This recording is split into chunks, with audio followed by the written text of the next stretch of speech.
Hi, I'm Kevin Cordi. I've had the great pleasure of being here with the Guild, and we learned a little bit about the importance of play. What's most important is that we give ourselves permission to play. Honestly, life doesn't give us permission to play. We, as storytellers, need to consider the fact that we're story makers, that we make and design stories, and they don't come out perfect the first time. And sometimes we don't need to go to a solitary desk. Under my philosophy, I believe that we need to word dance. We need to play with the words. We need to wrestle with the words. We need to give ourselves permission to make mistakes. We need to give ourselves permission to have fun so that we can dive into the luxurious joy that is in making a story. And sometimes people get so crafted in their story that they get scripted in their design. And the way that they share their story is the same way every time. And if they do tweak it, they just do little edges. But honestly, we need to look at stories as an organic nature. That something an audience did might change the direction of our story, that we can explore far deeper if we give ourselves permission. One of the ways that we can do that is having a partner that does what I call deep listen to the story emotional impact. Not to give a evaluative critique, but simply do this. Say what you felt and heard and seen as a story is being told. It's almost miraculous to think of the changes that are made when those two engage in what I call a co-creative process of shaping a story. The thing is, though, you have to find that partner that will listen.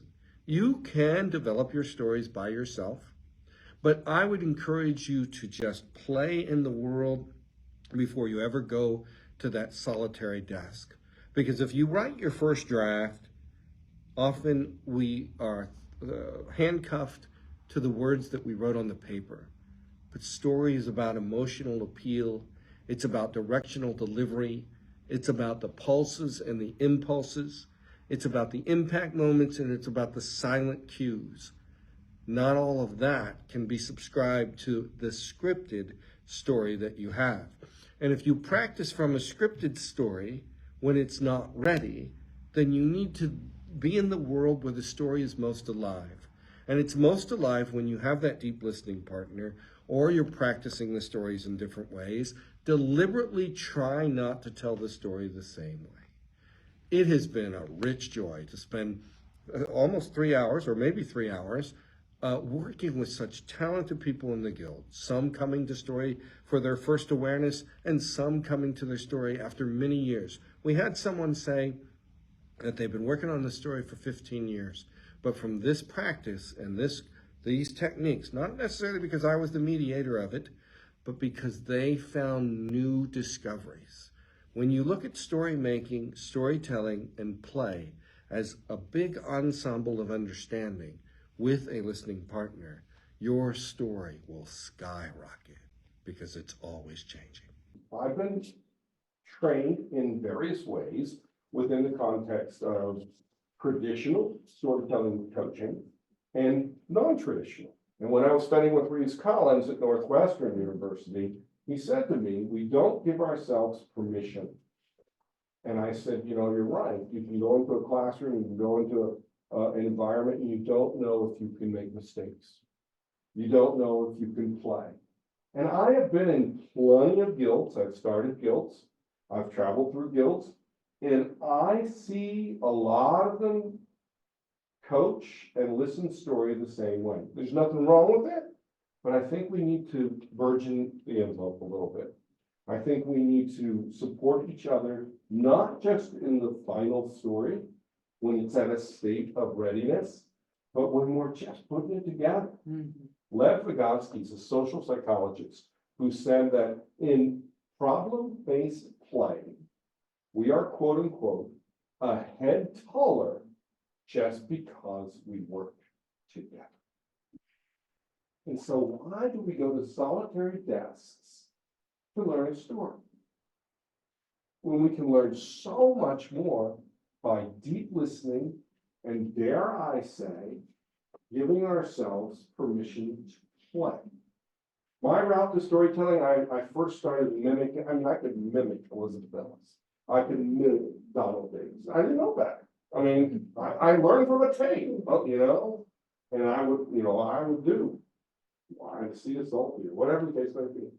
And then I'd memorize the word. And then I'd write it on paper and memorize words, write it on paper. There's nothing wrong with that. I'm a writer, I teach writing, blah, blah, blah, blah, blah.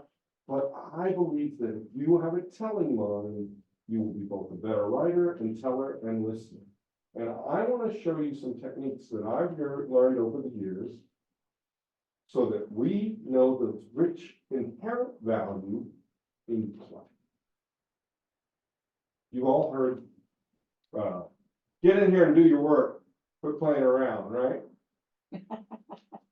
Well, the research supports play is the real work. Play is where we revive, rethink, review, re-energize, receive, revisit. We're just saying that play is the real work that we do. All right, everybody breathe in, take that in, and breathe out. In active rest and reflection is when meaning is made. But we spend every moment trying to fill every time. But in active rest and reflection is when meaning is made. So if you're working on a story and then you actively rest and reflect and say, oh, I can make this choice, I can move this direction, then you're going to get something from that. But the key word is active. The first thing that we want to do is we want to give ourselves permission to play. But storytelling is about connecting. It's about knowing who you are. And imagine just having a voice. Everybody stand up. Raise one hand of choice. You're like, this was not in the program, Cordi. All right. And repeat after me the way I say it or better. And I'll give you a preface for it first. Reese Collins said we have to give ourselves permission to be. We got to give ourselves permission. I know I can go into certain classrooms and I could debate the professor and they're like, yeah, let's move with that. And then I know that I can go into certain classrooms and they're like, never, ever ask me a question again. We know the places that we can play. We don't know the places, and we know the places we can't. And here, we were going to give ourselves permission to play. Here I get a little loud. No apologies. Repeat after me. I give myself permission to play, to have fun, to take risks. Let's tell them next to you. To take risks. To make mistakes. Because I know stories connect us. And I am connected to stories. Let the stories begin. Let the stories begin. Let the stories begin.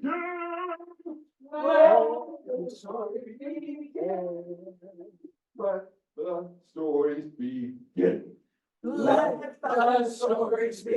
Excellent. Grab a seat for just a second. Very good. Now think about the words. Think about what you just did. You gave yourself permission to have fun. You gave yourself permission to take risks. You gave yourself permission to make mistakes. The process of play, it has all that in it. The biggest thing that you want to do is give yourself permission to be in that space. So my students will fall down and they're like, oh, you can do that in Cordi's class, just not Mr. Wilson. I'm like, what do they do in Wilson? All right, here's the deal. You're going to probably be with a partner that I put you with, or you put yourself with, or whatever, for the entire time, except for when we come back toward the end. We're going to do some playful exercises. Just give yourself permission. I said, start with a story gem, a story idea.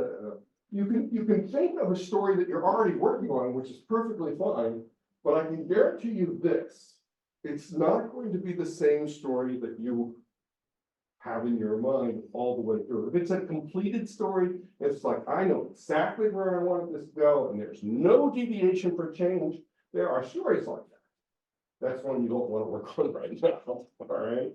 And I know, if someone telling, a true story, there's 6,000 ways to play with it. All stories can be played with, but you have to ask yourself, are you a player or not? All right. All right. So the biggest thing is that we're going to just give ourselves permission. The other thing is that we need to work at the volume that we want to tell. Unlike some people, they practice in whispers. And they practice in quiet little rooms, and they're like, I've got to perform for 300 people. You practice in a whisper. You're not going to be ready, or you're not going to be ready enough, or you're not going to be ready at the point where you need to be ready. Or you might be, and there's all kinds of code switching that you can do, which is perfectly fine. Some of you have come in with a story, some of you have come in with an idea. What I want you to do is just think.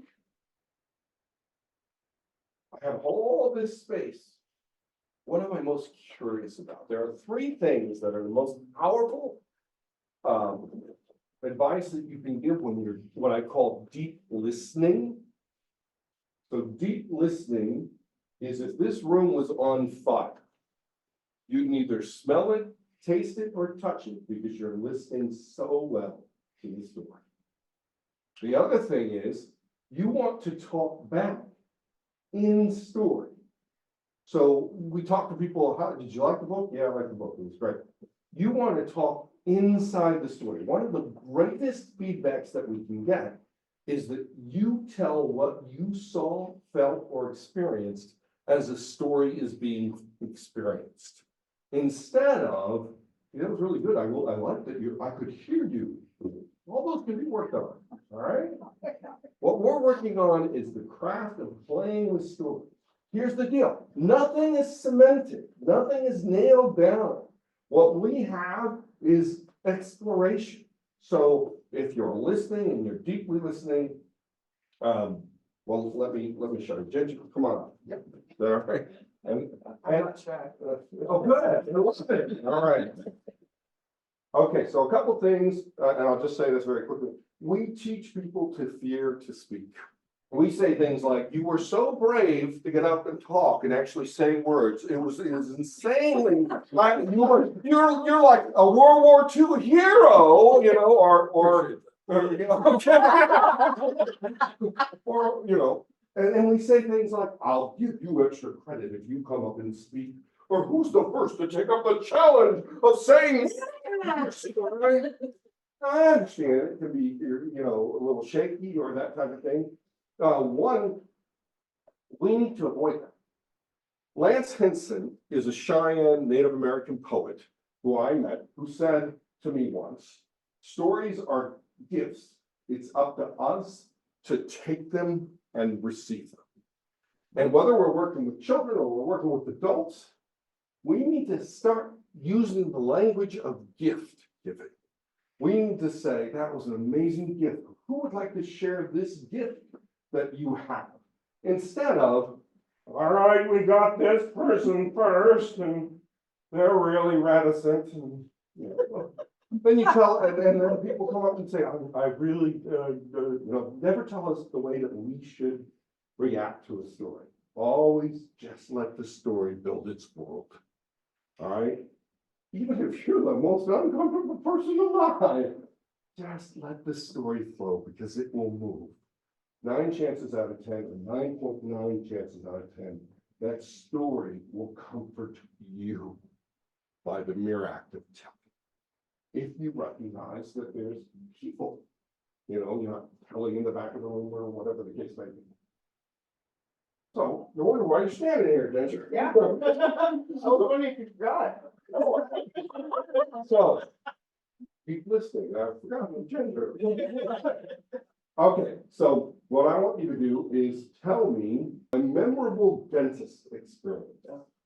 I got one. I'm gonna tell you why later, but it's a secret. And you could just share it out, and I'm gonna deeply listen, and they're gonna deeply listen, and I'm gonna sit while you do it. All right, I do have a good one. Please. All right, I grew up in Southern California. My dad is native to California, and we used to go to Mexico all the time, to Ensenada. It was not unusual for us to go 6 times a year. We all took Spanish a little bit. My dad grew up doing this his whole childhood. We went to Mexico. That's great. But once when I was there, I remember being 14 or something, and I had this wisdom tooth that was coming in. Now, I know how cheap my dad is. I have a lot of stories around how cheap my dad is. And when I tell kids, I tell them he's like Mr. Krabs. He's just a penny pincher, right? Penny pincher dad. We're in Mexico. I can hardly talk because this wisdom tooth is growing in. So my dad actually takes me to Tijuana, not to San Diego, right? To Tijuana to get that. And my brothers, very kind as they were telling me how I was gonna die at the dentist in Tijuana coming back. And so I remember, getting the local. Of course, he didn't speak Spanish. My dad didn't really care because it was affordable. You could see the dentist equipment was a little older, maybe, which I hear is something they do in Mexico. They have older equipment, but that doesn't mean the guy wasn't skilled. But I remember being 14, so very aware of my body. No kids here, so I can say this. And this Mexican dentist was kind of on my chest area when I was 14, trying to get that tooth that was impacted. I could hear it cracking. I was very aware of him being right here, wrenching that tooth out. And the rest of my life, I've had trouble with dentists after that. But I remember that was my most memorable experience, was having an impact on wisdom tooth being pulled out in Tijuana, Mexico.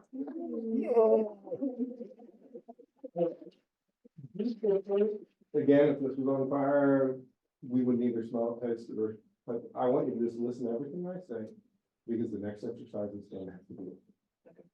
And the first thing we want to do is say, we have this gut response to say, oh, that was amazing. And it reminds me of, no. You want to stay away from it. It reminds me of. You want to stay in the story. There's places and times for that. Well, as you were telling the story, I saw a moment of pause of Tijuana. And I saw those long lines of people trying to sell you things as you're going in. I saw the little, as you were telling the story, I saw like you rubbing your tooth because it was so painful, and your father just like, there. And in addition to that, I just have a picture of your father in a smaller car, but a very big person, but I'm not sure. And as we're driving, you're kind of laying down and you're just in so much pain. And then, I see the avoidance of this dentist, feeling you up basically. Right, yeah. And maybe I want to hear what you would say to this person. You're like, I want to say this, I want to say this. And in addition to that, it affected all your other dental things. And so when you say this impacted tooth, and when you talk about that impacted tooth, I can still feel the pain, and maybe even use the words of the pain. Breathe in, one time. Don't even worry about, just let what I say, retell the story, add as much as you can, answer anything that I was asked. So I can give you an example if you want. Yeah, get me started. So as I was going into Tijuana, there was this long market of people, and I was just scared. I said that I studied it, Okay. So when you're ready, breathe in, The whole breathe in. story. Yep, 3, 2, and there's no right or wrong, only better. 3, 2, and go. So I remember a time when we were in Ensenada, Mexico. And my family had gone to Mexico quite a bit because my dad grew up, he's native in Los Angeles, and he went to Mexico his whole childhood. So when we were going, it wasn't uncommon for us to go to Mexico 4 or 5 times a year. And the reason we went to Ensenada, because it was a little further away from the horrible border town that is Tijuana. We never really went to Tijuana. We heard a lot about the crime there, it wasn't safe. This is definitely a city that we avoided growing up. We went further. We even went further than Rosarito. We went to, and all the way to Ensenada, which is maybe 2 hours, 3 hours away from Tijuana. But we were there on vacation. I grew up in the 70s, and this was a different time. Unlike today's youth, where we didn't talk back to our parents, right? So we just didn't. We did what Dad said. There was no talking back or here's my opinion. My opinion was don't tell him that my tooth hurt. So I tried to go as long as I could without having to tell Dad that my wisdom tooth hurt. So I went as long as I could, but I finally couldn't take it anymore. Told Dad, put me in the car, and he's very cheap. Like, it's strange what he doesn't spend money on. And one of the things we didn't spend money on was really good cars. Every car we had was used, because my dad's Coast Guard guy, and we all grew up sailing. So all of our cars got backed into the ocean to launch them. Oh, so they were all assaulted out the back. So we had an old VW van, which I kind of loved because there's 4 kids, and I liked actually having my own window for once, because I'm the third of 4, and I was always sitting on the hump in the middle somewhere. So I remember him taking that VW van to the dentist's office in Mexico, in Tijuana, not just in Mexico, but Tijuana, Mexico, where we were told not to go. So that's where we went. And I remember just being 14 and had my brothers, my 2 brothers, I'm older and a younger one, and they must have colluded or something, got together, because they very nicely both came and told me I was going to die in Tijuana. Yeah, so they both came to me, and Dad put me in that car, and we chugged all the way down to Tijuana, which was maybe 3 hours. But in all seriousness, if another hour, we could have been in San Diego. But no, because my dad, I think he was thinking saving money. He's got 4 kids. None of us had hit college yet at that time. And so I went to the Tijuana doctor, and being 14 and being very aware of my body and seeing the dentist office, even I, a 14-year-old, knew that the equipment was older. That didn't mean that it didn't work or that he wasn't a good dentist. But I'm also kind of feeling my dad was just thinking this is a cheaper way for him to get off the hook. So I remember him giving me the local, and because it was impacted, that dentist who didn't speak English was very much on my chest as a 14-year-old. And I remember hearing the cracking of that wisdom tooth coming out. And again, it's not like today. I didn't talk back, right? I didn't have an opinion. I didn't express opinions. I just did what Dad said. And I got that wisdom tooth pulled out. And I mean, I might have been successful. I didn't have any problems with it later, but it definitely affected my experiences with dentists the rest of my life. Take a moment and tell Ginger what picture you saw. What was the most significant picture you saw that came alive as she was telling the story? Like I could see. Anyway. I could see you being 14 and very aware of your body, and he was not only too close, he actually was touching you. Now, not necessarily touching you with his hands, but maybe with his chest or his elbow. You were still being violated. I mean, I didn't think it was violating, but I don't want you I'm to not saying anything. You can Gotcha. at the very end. Okay, go ahead. I want you to take in these pictures. Go ahead. I could see your face as you heard that tooth cracking. Oh. I could hear the sound of the tooth cracking. And silence between the sounds. Ooh. I could see you on that drive, sitting in the van. You had your own window, you know, but the van with the rusted out back end from the salt water, and knowing that your dad was cheap and you were probably going, he's going to save a lot of money with you. Yeah. Oh my God, at your expense. I can see your 2 brothers. I want to see what do they look like? Well, one of them's tall and has a buzz cut, and the other one's hair is kind of shaggy, and they sidle up to you, right? Hey, you know, you're gonna die. I can see them, you know, kind of stretching out the torture. And then I can see them colluding, you know, in the background. to tell him this. I could see the father also going, that's good natured, it's good natured teasing. One more. I see you in the car and you are just kind of like stunned. You're kind of between the pain and knowing you're going to Tijuana and knowing that you can't communicate and protest your dad. Can't we go to San Diego? Can't we go anyplace with this? And at the same time, I somehow picture your dad kind of even whistling and smiling because he's accomplishing his goal. He's saving money. Yeah. So that's the scene I saw. I smell the fear, actually. Mm. The fear of knowing you're going to Tijuana and then seeing that equipment. I've been in a lot of dental offices myself and, old dental equipment.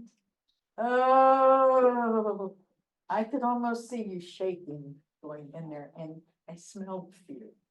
So we have the sounds, we have all these other memories that come in. What was the difference between, how did you feel between the first story and the second story? And then I'm gonna let you talk to me. Was there a difference between Oh, her more, first and so second? much Tell her fuller. about it. Tell her Oh, it about was it. so much fuller. I got a much more expansive picture of your life, your whole life.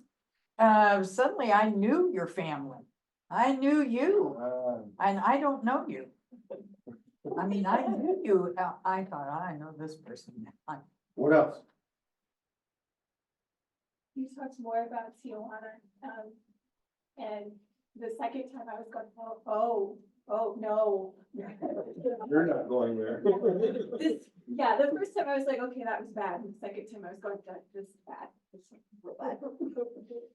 Now, remember that one time where I said, you know, I've seen Tijuana and that worked from there, and you were able to flesh that out. From listening to all these other pictures, you're building the landscape of this story. You're architect, you're the cultivator, the gardener, you're the person who moves the story. Instead of being at a solitary desk, that's a good idea. I'll ask myself, that's a good idea. You have a bevy, a cacophony of people offering. How did you feel about that process? Are you asking me? Yes. It was like a summary of my childhood where you did what you were told, went where you were told, you didn't protest. I'm gonna revert. When I say about the process, about how you found new stuff with the story in the actual act, not the. No, I value it. Yeah, that's why I joined, and the people are saying they don't know me really, because I'm new here. So I purposefully put myself in a situation to be around people to gather that feedback. So I was invited, but I seek out experiences purposefully. I'm very intentional in how I spend my time. So I intentionally put myself in this group to get the feedback. Excellent. And, you know, it's not common to get feedback like that sometimes in storytelling circles. We hear this worked, that didn't work, not, this is the picture that I got. This is what I think you might want to play with. Here are the three strongest things, and I'll repeat it, that you can say to a person when you're listening to their story. I wonder, imagine, and have you considered? I wonder, imagine, and have you considered? I wonder, just if you've ever returned back to Tijuana, and if that would move in the story. Have you considered giving your father more voice? Imagine your own children taking that trip or hearing about that trip.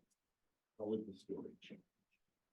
The ownership and the agency is to change. You see what I'm saying? Okay. So Adrian Chambers wrote a book called Tell Me. And he said, instead of asking what or why after a story or a lesson or whatever you're learning, you should use the tell me method. and I will show. What did you have for breakfast? Give me your first. Hi, Nice to meet you. What did you have for breakfast today? sausage and grits. Fine. Tell me about your breakfast. I got up this morning and I decided that I wanted to have a full breakfast instead of just a protein shake. So I went to the refrigerator and I cut some sausage patty and put on a little boiling water, just enough for me. And cooked my sausage and added my grits and turned the fire down until they start to fold. I like to let them cook for a while and I add water as they cook down until they're the consistency that I like. And then when that was done, I added a little margarine, took my sausage patty out of the pan and enjoyed. White or brown gravy?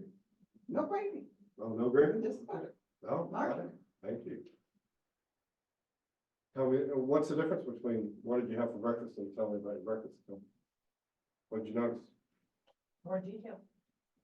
Tell me more. It's a story. I was getting hungry. I want to go to her house. Yeah. Cal, I now know how she fixes grits, no gravy with butter, and I'm kind of intrigued on how she cooked her sausage. But I was in that kitchen, I could smell it. That's the strongest thing you can say. I was in that kitchen. Now, when you ask what or why, you're defending.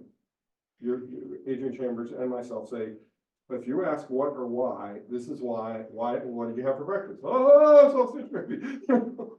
But if you say, tell me, you're saying, I have a space to listen to you. I have it, so you say, tell me more, like, when we're about to practice. Tell me more about how butter is used for that. Tell me is one of the strongest things. We quickly want to say, oh, I cook like that, or I never cooked like that. Or, you know, you want to move them inside the story. The biggest thing is to get the comments from inside the story. There are plenty of places to say, your voice was great, and I could, you know, but saying something like I was there you're gonna remember that, aren't you?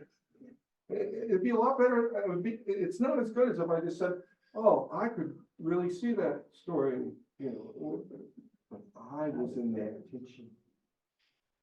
And she lays her spoon on the stove when she's done with her grits and not on a trivet. Is that right? But the stories are around, so we'll see. Breathe in. Breathe out. I want you to find someone you know the least about. And Oh, then go God. stand in the space, you can go like this with that person around these circular tables. Go. So put all paper on the table next to you. You'll have access to it, it's not a problem. See if you can do this. Face your partners. If you're in a group of three, we're gonna divide time like 1 and 2 and 3. Sometimes you might have to naturally do it, but no worries. Gary doesn't have a Gary, partner. Gary? partner up. No, I know he's doing camera, so you might have to walk off and walk on. But do you want a Well, if he partner? just points it, it'll be fine, I think. Where's your comfort level? There we go. Well, good, because this works best with partner. All right, breathe in. Breathe out. And We're okay. pick one person to be A I know, we'll just. and one person to be B. I'll give you a hint. The person that is A is not B. All right?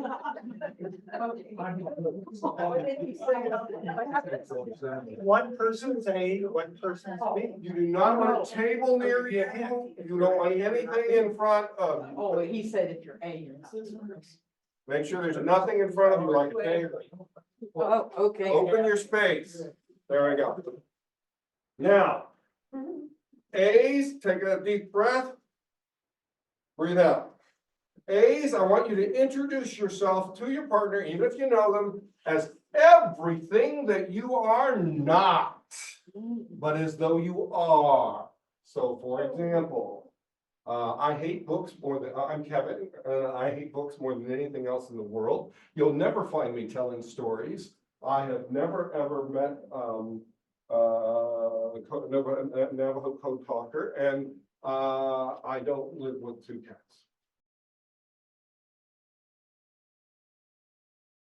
Bees, tell them everything you are not, but the thing is, I want volumes to go up. Americans are lazy speakers, we only use half our mouths when we speak. Literally, don't try to raise your voice. I want you to move more of your mouth and say your name 3 times, moving more of your mouth. Do you recognize the increase in volume?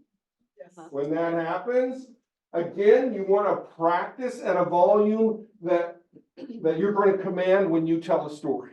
All right. There'll be, whisper time, that type of thing, and that will work. So B, we're just in warm-up phases. So tell them everything that you're not. Breathe in. Breathe out. Keep in mind, if you're sitting, your voice goes down, but don't strain yourself so much it's like a strain, but just keep in mind that it's one above a casual conversation. You want to make sure that it's more dynamic, and that doesn't mean that if you're talking about a whisper, whatever, it can still be a whisper dynamic. Okay. A couple things. A, raise your hand. Thank you. Just making sure you're still here. I'm kidding. All right. Here we go. I'm going to ask that the story that you're going to work on right now be the one we work on for the rest of the time. Now, if you're like, man, I'm going nowhere with this, you can change it. I don't care. I'm not the police. All right. But it's better if you stay with this story idea. Now, some of you may be like, I know where I'm starting. I know where I'm going. Or you might just start with a sentence. My college roommate, he said he used to put in quizzes a small blue frog that has Broadway in an uproar. And you could start a story from there. You could start a story from anywhere that you want. But think you want to make an impact with the story. The start, since we're in play, we're going to try many different ways. You may even not get to finish the whole story, but by the time you get finished, you'll have 30 different directions. All right. Fair enough? Are these all personal stories? Any story you want. Oh, any story. Okay, good. Fairy tale, folk tale, Okay, myth, personal story, okay. epilogue. All right. Breathe in. Breathe out. A, say thank you, B, for listening to me. My friend, and some of you know her, Laura Sims, says that listening is an act of generosity. I want you to think about what that means. Listening is a gift. Someone is taking the time to really listen to you. B, say thanks to A. Thank you for listening to me. Thank you for listening to me. I enjoy it. You're welcome. All right. A's, you're just going to start a story. B, let me give you a hint. I'm going to test how well you listen. And we've got like 6 stages still to go. So we're pretty good. We're just getting out of the gate. A, there's no right or wrong. We're just playing. And we're going to help shape and frame and format and do all kinds of things. A, ready on 3. Remember what I said about voice? 3, 2, and go.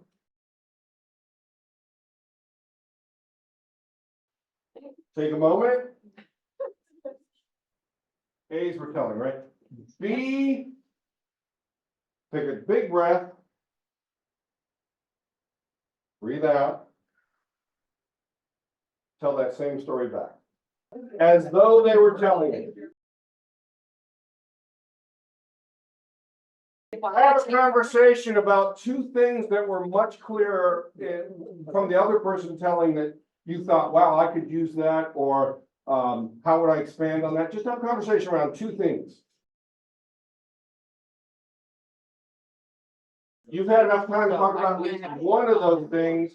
I would like A, to start with that one thing and see how you can detail it out based on the conversation that you just had. There's no right or wrong. there's only better, and just detail it out and try to use the strength of your voice and your body in telling it. I have to tell you at the beginning, I need to have permission to tease you because what's important today is to go through a bunch of exercises that you're walking home with and that you can use in your own story crafting and building and play. But some of these things I can do for like 3 weeks or 3 hours. So just so you know, all right? But I want you to walk out with all kinds of different choices. Is that all right? A, begin, 3, 2, and go. A, say these words from this exercise. And you're gonna say this to B. From this exercise, I found, and fill that in to B. B, take a big breath. Breathe out. Take another breath, but as you're breathing, think of the story that you're thinking of telling.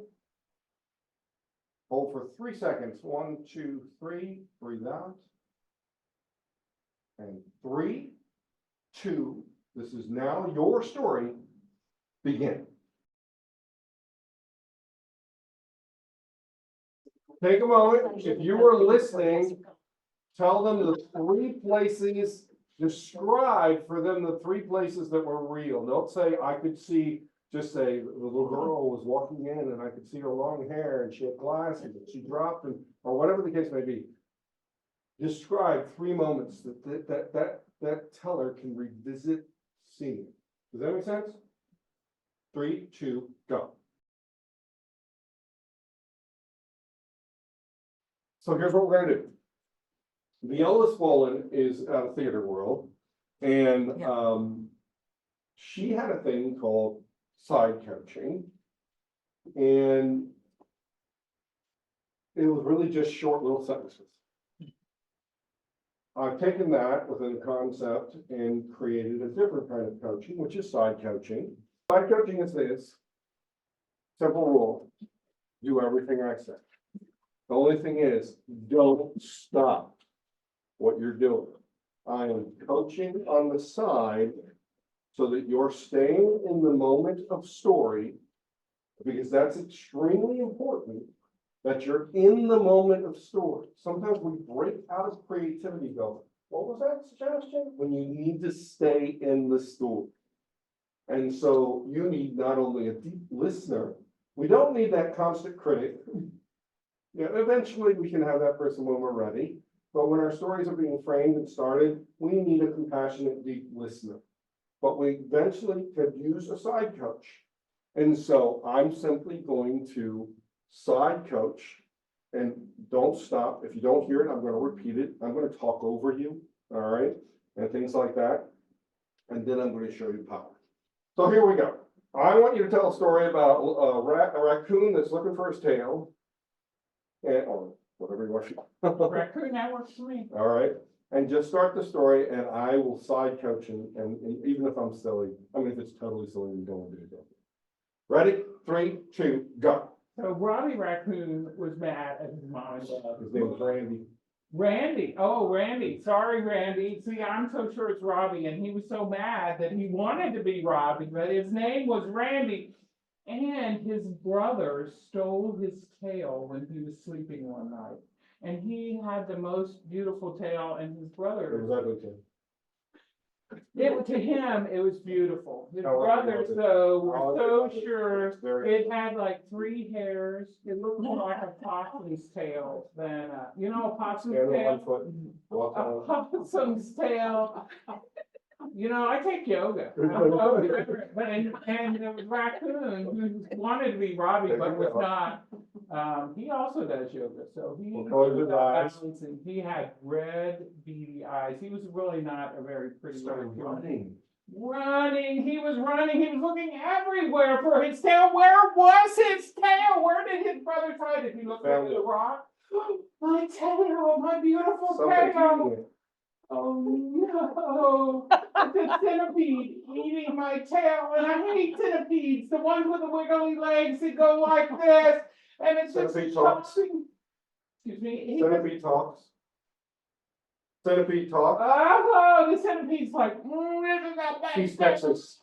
Oh, I don't know, I can't do it. It's okay, don't worry about it. He's Texas, I'm from New York City, what do you want, man? I can't do East Texas. Leave the Bronx. Oh, no, not the Bronx either.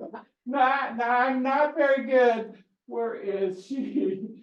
You need, wherever she is, you need to give me some more voice lessons. Lower. But he thought, okay, I'll just have to grow a new tail. And so he thought, does my tail Since that day, taste that good? And since that day, this poor little raccoon has become a tail thief. how was it for taking time coaching? I can tell you, I've only been telling stories about a year and a half, and I just love storytelling. That inner child within me that I have mashed down and harnessed just is exploding. Oh, I love it. And you took direction very, very well. And what I want to do is find ways to slow you down to find the, like the intimate moments too. So I was gonna have you breathe a little, like the raccoon will be breathing and show you different, because I'm listening and I'm inside your story as well. And sometimes I actually do walk into the story, in a different kind of coaching power, which I could come in and say, hey, why did you take my tip? And then you keep telling, but I'm still there. And yeah, see what I'm saying? Let me show you some power. Do you like wands, baseball bats? What would be a stick of power? What would you like? I want to staff like Gondor had. All right, Yes, with a. Good, hold it. Yeah. Hold it proud and regal. This is the thing I call explode the moment. And there's also something called diffuse the moment. So you'll take your step. Okay. Okay. Now I'm gonna tell a story. You can tell me what to tell about. And if you want me to explode the moment, and I'll explain it, you're just gonna lift your staff. Okay. Very good. And if you want me to stay in that explosion, that's there. Now, when I mean explode the moment, I don't mean loud and obnoxious. I mean making it larger and more important and significant. But you may choose to have me diffuse the moment. And that's, I'm going to make it smaller, but still significant. And again, we're in play, so there's no right or wrong, only better. But again, side coaching, we still stay in the moment, and you're coaching me.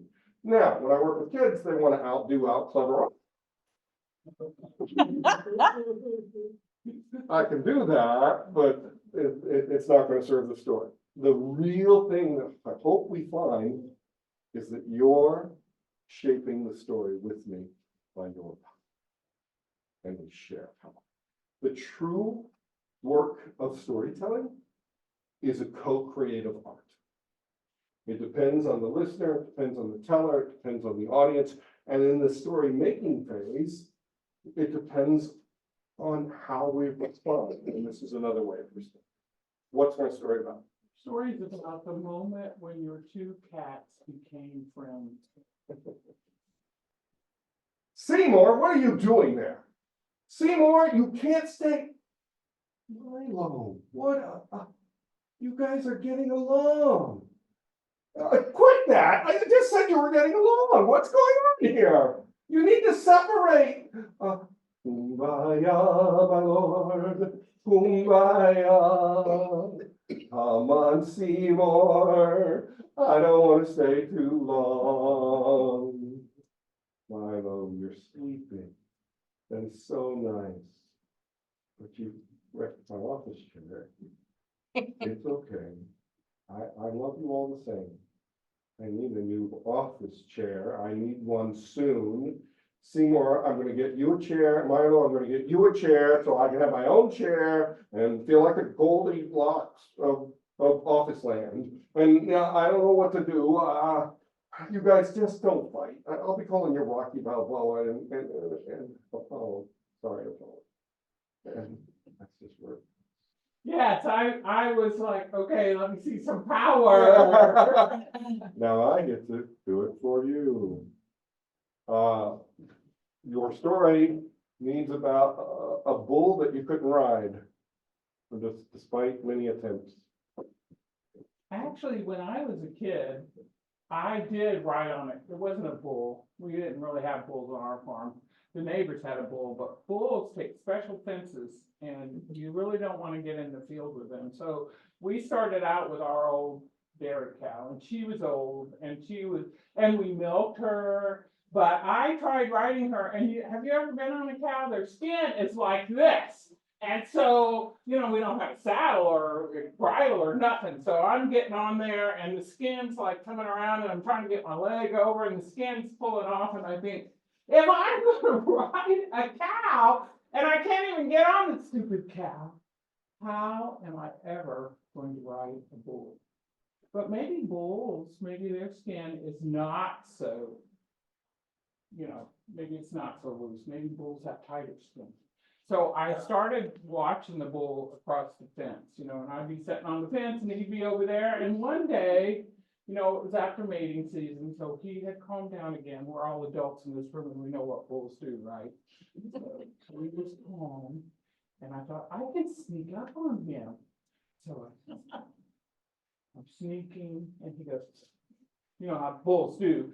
And I'm in the middle of the field and here he comes. He goes, and his head closed, and he's still got the horns. A lot of bulls now, they don't have horns anymore. And I am running, and I know I'm not gonna make it to the fence. So I'm just like, okay, God, this is it. I hope I'm going to heaven. Since that day, I learned a very important lesson. If you're gonna ride a bull, get somebody to distract them while you're sneaking up on them. And maybe you can actually get on their back. I still don't know whether their hide is loose like dairy cows. I'm hopeful that it's not. So, and for 8 seconds, if you ride a bull for 8 seconds in the rodeo, they think you're wonderful. So maybe one of these days I'll go and ride a bull at the rodeo. Go to your partner and you're going to practice as A, you're going to be telling the story. You need to wait 1 minute before you exercise any power. B, you have to wait 1 minute before exercising any power. All right? Makes sense? Everybody know what you're doing? Same story we told. Same story. You're gonna work it all the way through. I want you to see how stories change with the slightest adjustments in power and levels as Kim. Ready? Remember, wait 1 minute before B exercises any power. 3, 2, and begin. B's, take one big breath. Breathe out. A, you now have the power. Or B, 3, 2, and begin. There's beauty in what's not said in a story. The average, as a school teacher, as a college professor, the average wait time is supposed to be 7 to 12 seconds for when you ask a question, but that's like murder. But we're gonna play with pause.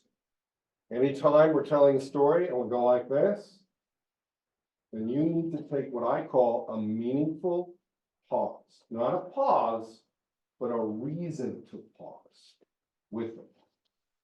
Tell me about an outfit that you had to buy at the store, regardless of any condition. You had to have it. An outfit? Yeah. Or anything in the store. I made most of my clothes, but I had a little bit of money, and more importantly, I had a J.C. Penney credit card. It was brand new, so I went to J.C. Penney. And I looked around and, oh my gosh, I did not realize that you could spend that kind of money on clothes that some stranger had made for you. So I'm looking through the racks and at the tags and no. But then there's the clearance rack. Ha. So I walk over to the clearance rack and I'm looking through everything and looking at all the tags. Oh. On the floor, I spotted a dress on the floor, crumpled. It wasn't even on a hanger, but it was marked down more than once. And I held that dress up and it was $3.50. I could not make that dress for $3.50. So I took that dress, I went to the fitting room. It fit. Now, when I took a closer look at it, part of the hem was ripped out, part of the side seam was ripped out. Mm. But I had a sewing machine, I knew how to make my own clothes. I used my new JCPenney credit card. $3.50 charge on that store-bought dress. Could you see those significant moments that better than I could do? That was really good. From your significant moment, I could see that dress. I could see it. When I trained her with the mind, take your hand like this. There's a thing called the click and wrap technique. So you go from your first finger to your last finger. So if you're holding a dress, so hold the dress. So you'll click, wrap, and then the most important thing is release, because the dress is still there. If I just go like this in one fluid motion, it's not there. So click, wrap, hold, click, wrap, hold the dress up, release both hands. Can you still see the dress? Mm-hmm. So that's just practice that. You don't have to be like Marcel, just click it around, really works. Go back to your partners, what you're with, and A is going to tell, and B is going to do the pause. Here's the deal. We are plot obsessed. So I want A to start their story with a sound. Senses are very important. Sound is very important. And I want to break you away from framing what comes next, and then comes next, and then comes next, because you're in the play mode. And then after 30 seconds, you can do the dramatic pauses beat. Make sense? I'll go over again. A is going to start their story, but this time with a sound. It has to start with a sound. So I'm not into that plot, but I know what's going on, and sound creates a different moment. Breathe in. Breathe out. A, 3, 2, and begin.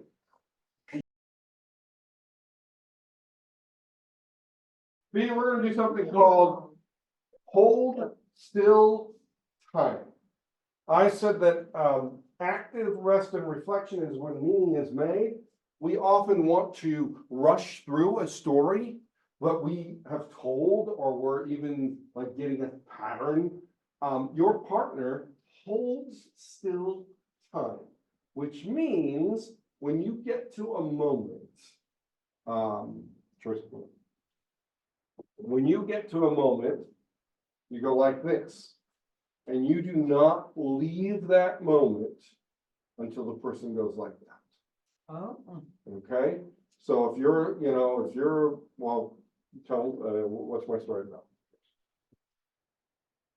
Oh, let's see, favorite foods. Okay. Oh, what did you have for dinner last night? Tell me about your dinner. So I was driving home, wherever I was going, I can't remember. And all of a sudden, my tooth began to ache. And this was only 2 nights ago, and I knew, and the tooth was beginning to throb and pain and throb. And I'm thinking I'm doing a 2-hour workshop, and I have a throbbing pain. And what can I do? And I called the dentist, Dr. Glenn. And I went to, and they said, well, hold on, we'll see if he can see you. And in 5 minutes, he came back and said, he said, yes, we will see Kevin. We like Kevin. We will see Kevin. Come on in. And I was driving, and I was going to see, and I went into the office. And when I got there, I hated him. I mean, he's a good guy. But I was once under a root canal for 3.5 hours, and I have problems with breathing sometimes, and I was dying on the chair, and I literally was losing my life. And I am well, I practice nonviolence, and so, and I teach nonviolence, but I kicked the nurse. She handed me stress balls, and I threw them at her, and I grabbed the guy with the drill at that point, and I looked at him, and I had his shirt cuff, and I said, "You will stop now." So I have this fear of dentistry. I remember the next day I went to get a haircut, and because I leaned back on the chair, all that came back, and I was scared of that. So this is where I am 2 days ago after dinner, because I can't get dinner because my teeth is throbbing. And it's throbbing, and it's throbbing, and it's throbbing. And I get in the chair, and he said, "You got 3 choices, Chevy." He called me Chevy today. He said, "Number one," he said, I could do, you got a crack in a root canal that I put in." What? You put it in? And I'm like, I should question it right there. You put it in. What's going on? Come on. You messed up. What's going on? Root canal? It's crazy. What's going on? He said, "Well, we could take out the whole tooth." And we could do it now. And he said, "But I have severe dental anxiety in your chart," and he knows that. Or I can just give you an antibiotic. And he said, "It's infected." And we can get you in on Monday. And believe it or not, I don't remember the third choice. So he just went on and on. And so I took the second choice. And so, Ginger, this is where I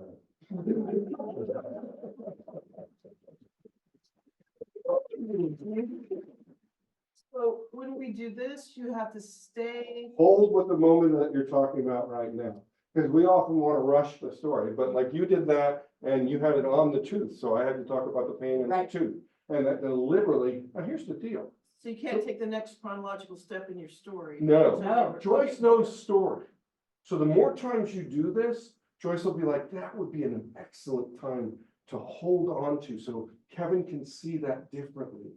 Or he can expand it and see if he could use it, that we're playing together." So Joyce, we're gonna do a short one for you. Tell me about shoes that you couldn't wear. Oh, shoes I couldn't wear. Well, about 5 years ago, I broke my ankle. I broke it very bad. It still has pins in each side. It was so bad. The pins go up each side. They had to put a cup on that bone because the end of the bone broke off. Well, when I was able to walk again on it, which was about 2 months later, and I started PT, I found I couldn't wear my shoes. And I'm a shoe person. I had so many shoes. I had shoes from the time I got married to my husband. I was still wearing some of them. I like vintage stuff, And so I had to start giving away shoes. Mary Schmidt has a lot of my shoes now because her foot is the same size as mine. I now have to wear a wide shoe just because of this foot. There you go. What was that like, the whole steal? Were you able to discover, revisit? Yeah, it made me think about different ways I felt about this pin in my ankle, for instance. Revisit the that pain? was- Oh, I can relate. yeah. Isn't that funny how a lot of our stories are about Pain, well, Kendall Higgins says 90% of all stories will not hit unless they have 2 things: change and the reaction to change. Mhm. And pain is often moved within change and the reaction to change. He's changed a little bit since that, but Jerome Bruner said, "Trouble is the engine of narrative." And that should drive all your stories: character and trouble, character and trouble. Mhm. The more you can Exactly. trouble, the story makes sense. Mhm. And you also revisited all the shoes you own, I know. which was so super cool. Give Joyce a hand. All right, B is the teller, right? Because they just told, I can't remember, help me. Yes. Yeah. B, I want you to tell your story from the ending. B, A, you can hold time. Let them tell for at least 30 seconds. Hold time. Everyone understand what I want? 3, 2, and begin. One of my favorite power moves deals with trouble, since we talked about trouble. And I said that trouble is the engine of narrative. I mean, hold on to that. You should have that in, like, on your mirror. Because if you're writing stories, telling stories, or living stories, trouble isn't always a bad thing. It's the way we escape, it's the way we release, it's where we are. So Jerome Bruner said trouble is the engine of narrative. Kendall Haven said change and resistance to change. So, let me see. You're in trouble. I'm in trouble. First name. Rich. Rich, all right. Rich, we're gonna tell a story and we're gonna go like this. And if I go like this, there's gonna be trouble. And you have to stay with the trouble until I release it. It can be a slow release, or it can be a fast release. But first I'm gonna model. What story am I telling? Let's see. You met a raccoon when you went out to get the paper. So when you go like that, and that just means I'm gonna keep it trouble. Let me tell for 30 seconds. My brother's a trapper, and I don't know much about trapping. I know it's important, it's essential. He told me we're gonna go check the trap lines. And he's also the paper deliverer. So he had 125 people on his route, and he got 2 massive bags, and I'd carry the bags. And I was walking, and I was walking, and I was walking with these big old, and there it was. It was in a trap. It was still alive. I didn't know trapping meant trapping live animals. I didn't know what it was. It was a raccoon, and it looked at me and said, "Are you gonna get me out or no?" And I said, "Michael, did you hear what I said? Did you hear what I just heard?"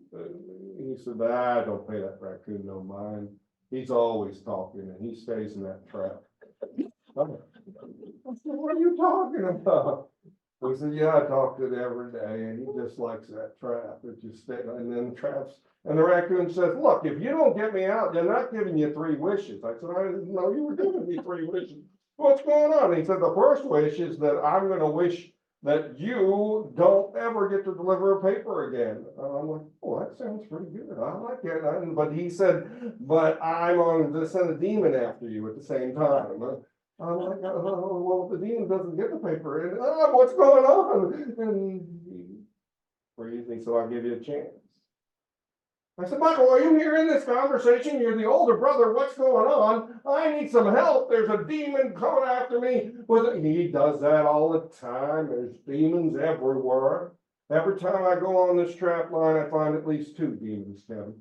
I said, well, and then I looked over and there was a demon on my shoulder. And he was eating my shoulder, and he was putting 2 massive teeth into my shoulder. There was blood pouring off on under the thing, and Michael said, "Clean that up, here's a rag." And I said, "What's going on?" And my arm fell off.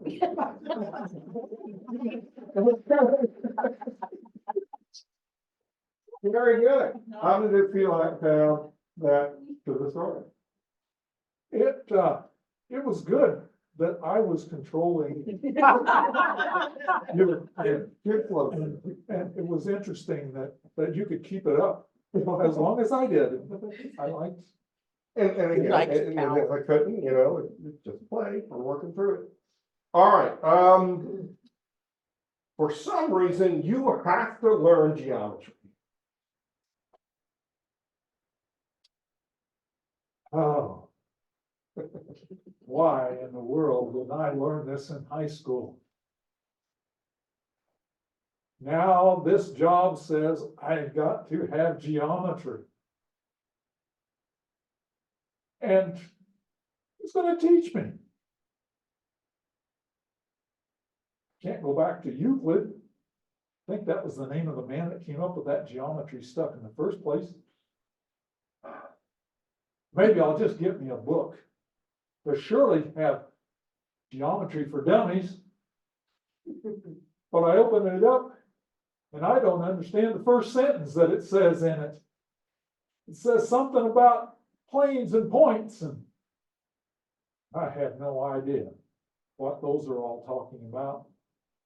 So I turn the page and I see a picture that looks like a triangle, so maybe I'm not completely at a loss. And sure enough, it is a triangle, and there's a circle on the next page. But then the next page is a dodecahedron or something like that. What in the world is this? I never even saw anything that looked like that. And since that day, I decided I'd go for a different job. Very nice. Okay, so, who's telling, B or A? A. Okay, A's gonna tell, B has the power. The only thing is, for A, you need to start with some kind of sense that is not dominant already in the story. So for example, I could smell the fresh lilacs as I was going fishing. They smell, and make them significant in your story. Instead of being plot-based, try to run the senses in there. And then B has the power to, what was, oh, trouble. 3, 2, and begin. So I call some of the process that we're working with word dancing. My philosophy is that we need to dance in the world that we work in before we ever put something on paper. Writing can be like a half a handcuff, and you're nailed to the words that you used in your first ideas of your writing. We often only work within the script that we have. There's nothing wrong with writing, but we need to play outside the world, and then we're ready for that solitary desk. Here's what I want you to do. I want you to find, well, Reeves Collins said that when you're storyboarding, in whatever way that you work, storyboarding is where you're like doing it as a cartoon, you should draw images that evoke you to remember details of the story. Or another way is characteristic language. You say to yourself, what is the language that cannot be removed from my story? What I want you to do is to work with your partner and just talk about what you've discovered, what you've seen, what you reflect on, and make trigger memory so that you put snapshots. You don't have to repeat everything that we did, but put things like, I could see the teeth of the alligator, or, the fishing hole became bigger, or whatever. Or you can say, this was an exercise I really like, I want to hold on to that. So let's just, and grab snacks if you want to as well. And we'll just take 10 minutes to kind of do that. All right, I call this exercise marathon. All right. A, you're just gonna tell your story. Take a moment, breathe through it, move forward. B, you're gonna be really careful. You can use any clue. It's a marathon. The objective, though, is to complement and enrich the story, not to outwit, outclever, and outdo, but to try to work in sync. B, you'll have the same thing, but with a twist. Ready? Three. Well, first of all, say thank you to the person that you're working with now. A tells the story. B has all the techniques available. Power. The story that you've been telling the whole time. 3, 2, go. All right, B, you get a harder one, a challenging one. A, you get to use all the signals. Here's the deal. B, your transitions have to be around time or weather. I'll give you an example. Let's say I'm telling Little Red Riding Hood. It's 12 o'clock. I have to get to grandma's house in less than 3 hours. The sun is going down. It is going to be deathly dark because I've heard that the woods are surrounded by wolves. Wolves on motorcycles that go down the woods at 5 o'clock. And at 5 o'clock, I need to be at grandma's. But I can't raise the sun, so I'll just move my feet. Okay, I want to get you away from plot. It's okay, we're playing, it's just fun. If you stumble and it can't work, don't worry about it. It's like your Cordi, you know, and just go from there. All right. A, you have all the signals. 3, 2, be in a state of readiness. Go. B, take a moment, breathe in, breathe out. You've listened for quite a while to A. I want you to just take 1 minute, I'll tell you when to stop, and tell them words that will that will invite them to move on with the story. Not, it was good, I loved it, it was great, it's better than sliced bread. You can just say, I was able to go inside someone's house. I was able to see a talking gnome. I was able to go fishing. I had a used toothbrush, you know, whatever the case may be. Take that moment. A, you're going to do the same thing. Just A, receive what that person says, because they're saying it because they've been a deep listener to all your emotional value and your word value and your story value. 3, 2, begin. A will talk to B now. Exactly. Ready? 3, 2, go. So you want to consider your deep listening partner could be right here. I've seen these practices happen over the phone, over Zoom, over Skype, over just meeting for coffee, or whatever the case may be. You want to develop your deep listening circle bank, and I encourage you, come join me at this circle. And I was asked to give a shameless plug. Many of them are in this, playing with stories, but I also have more. And you can find me on like my blog, and sometimes I talk about play and give exercises there. This is storytellers at 35 and under. I wanted to know the next movement of storytellers. I deliberately called people I didn't know. I worked with people. I mean, the moth is what people know, but people don't know the moth and the butterfly is in Ireland, which is folk tales and personal tales together. They don't know about a place in Canada that for 2 years you're raised on epics. There's things on here about don't tell your personal, really hurtful stories, hide it in a myth. There's actually a person who invents a new form of storytelling called new trad. He felt like she couldn't tell different cultural stories, so she created a new form called new trad stories. And you know, it was great. This was my dissertation, and I took the dissertation ease out of it. My doctorate's in using storytelling as a primary means of making meaning for learning. And it's literally all the things that I've worked with in story. Ensemble storytelling, where I have 30 people telling at one time. Play, practice, working with Brian Edmondson, going to England, you know, all kinds of things. This, I'm proud to announce, as of 3 days ago, Storytelling World has been around for 30 years. This is the last year. They picked 3 or 4 winners. They opened it up for any year, usually supposed to be a year. And as of 3 days ago, this is the top winner of the. And it's all on social justice stories, stories that bring social action as a result of hearing. I served as the lead editor. There were 2 other people, Kristen Milks and Rebecca Van Tassel.